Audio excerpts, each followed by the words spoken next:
Thanks so much for joining us here at 11. I'm John Adams. Activists with an immigrants' rights group protested outside the home of Portland Mayor Keith Wilson.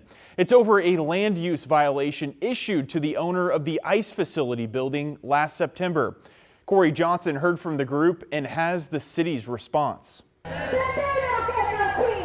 Saturday, dozens of protesters with Portland Contra las Deportaciones, or PDX-CD, walked from Wilshire Park to the mayor's front lawn to make a statement. Keith Wilson, you also don't get peace while you're not standing up for people in Portland and using the powers that you can to limit ICE's power here. Leaders of the group say they've been demanding the mayor revoke the ICE facility's land use permit since last June. We sent over 1,000 emails to him. We've requested meetings. We've confronted him in public spaces and tried to get him to speak with us. And every time we've been met with complete silence. And it's actually only after we announced a protest going to his home that he reached out this week and agreed to schedule a meeting with us. PDX-CD isn't the only group asking the mayor's office to enact change regarding ICE. Dozens of local unions sent a joint letter this week to Multnomah County DA Nathan Vasquez and the mayor, demanding they hold federal agents accountable. This after last weekend's ICE protests where agents at the ICE building fired tear gas at a crowd, including children. But one resident who didn't want to be identified tells KGW bringing the demands to the mayor's front steps may be going too far. It seems like overstep. I'm unclear with this new structure of government what they expect the mayor to do.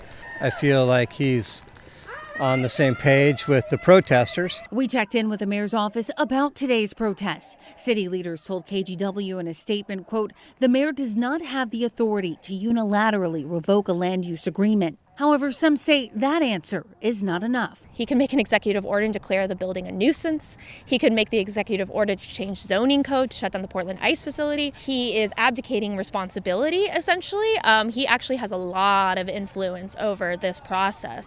Now, Brown tells me they plan to ask the mayor what exactly his plan of action is for shutting down the Portland ICE facility. A date has not been set for that meeting, but they say they're planning to meet with him next week to discuss the time. The city has also stated on its website it found that the federal government violated its land use approval for the ICE facility in South Portland 25 times in a 10-month period. That's according to federal records. Corey Johnson, KGW News. A Gresham 7-year-old and her family are back in Oregon after spending 3 weeks locked up at an ICE detention center in Texas.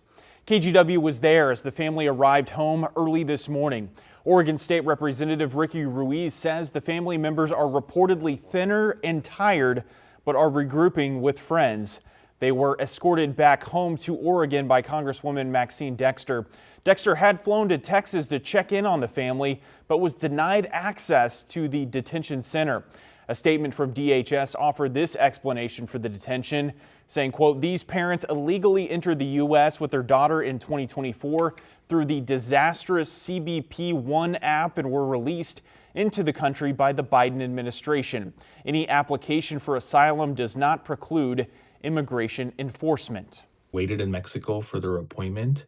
They came through the San Isidro portal legally, and it's not their fault that they were given an appointment until 2028. We have to come together with love and not dehumanize and marginalize the people who are doing this. We have to fight hate with love. We've contacted ICE for an updated response multiple times and have not yet heard back from them. Along the Oregon coast, a large whale carcass has washed ashore near Warrenton.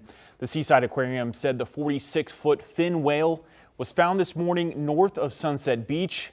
They say it had been dead for some time before washing ashore and will undergo a scheduled necropsy to find out how it died. They ask people not to touch the carcass, but they are more than welcome to come and take a look.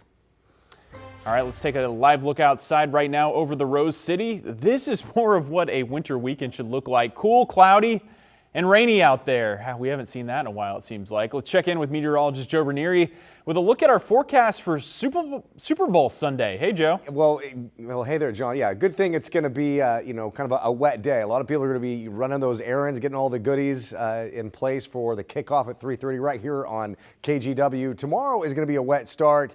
A little window of some dry conditions by the later part of the afternoon. But let's get right to what tomorrow morning is going to be like. Absolutely wet. Stays wet through sunrise and all the way into the late morning hours and the early part of the afternoon. Snowfall will start to fall a little bit above 5,000 feet, but late tomorrow night and into Monday, the snow levels will drop down to about 3,000 feet. But there could be some heavy downpours at times heading into Monday as well, although parts of Monday will be dry with a few scattered showers, heavy showers though at times looking in the early part of next week. Then come Tuesday, we'll be seeing a ridge of high pressure develop that's going to stick around for Tuesday, Wednesday, and Thursday, and then we'll start to see another round of showers. So a relatively quiet week ahead as we go into the next few days or so. Rainfall amounts, yeah, the rain has never really stopped a whole lot, it felt like today. Closing in on 1/2 of an inch over in Hillsborough, just about 1/4 of an inch over in the Portland, Vancouver area. And outside our studios here, we've seen just about the same. And we're going to add to it heading into tomorrow. But we've been spoiled pretty much all winter, so